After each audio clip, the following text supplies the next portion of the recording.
The 2,000-year-old doctor suddenly realized that a world-famous painting in front of him contained the face of a monster, and he immediately knew it wasn't a creature from Earth. So he took Amy straight back to the year 1890, planning to destroy it before it could do any harm.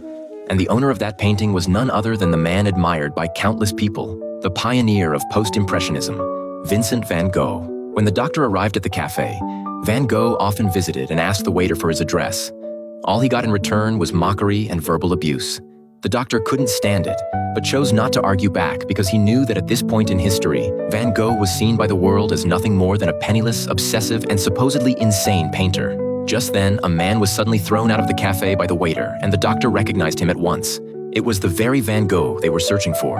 Van Gogh desperately begged the waiter, hoping to trade the painting in his hands for a glass of wine. The doctor immediately said that he was willing to buy Van Gogh's painting, but Van Gogh wanted nothing to do with it. Convinced that the doctor was simply pitying him, thankfully, Amy stepped in, just in time, ordered a bottle of wine, and explained that they needed his help with something.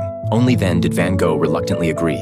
They asked him about a church, and sure enough, Van Gogh had recently been planning to paint one. As the doctor continued questioning him, a sudden scream rang out. When they rushed to the scene, they discovered a young girl torn to pieces.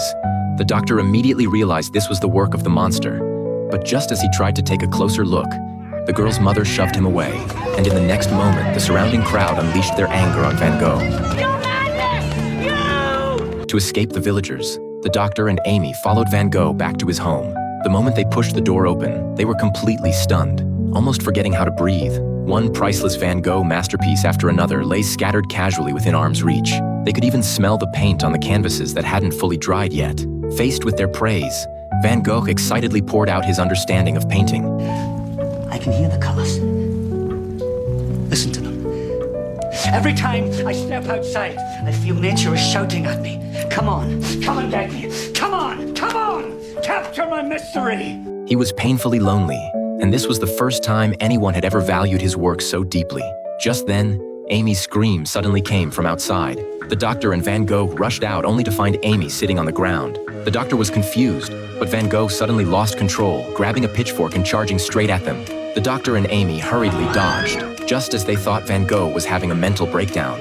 The doctor was suddenly knocked to the ground by a powerful force. A monstrous roar echoed through the air. Only then did the doctor realize that ordinary people couldn't see the creature at all, and that only someone as sensitive to color as Van Gogh could perceive it. In the end, they managed to drive the monster away to uncover its origin. Van Gogh decided to immediately paint the creature's appearance for the doctor. Oh, no! What?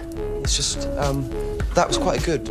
Without hesitation, he destroyed one of his future masterpieces. Once the portrait was finished, the doctor rushed over to the bioscanner hoping to identify the creature, but before he could read the results, the monster suddenly appeared right behind him.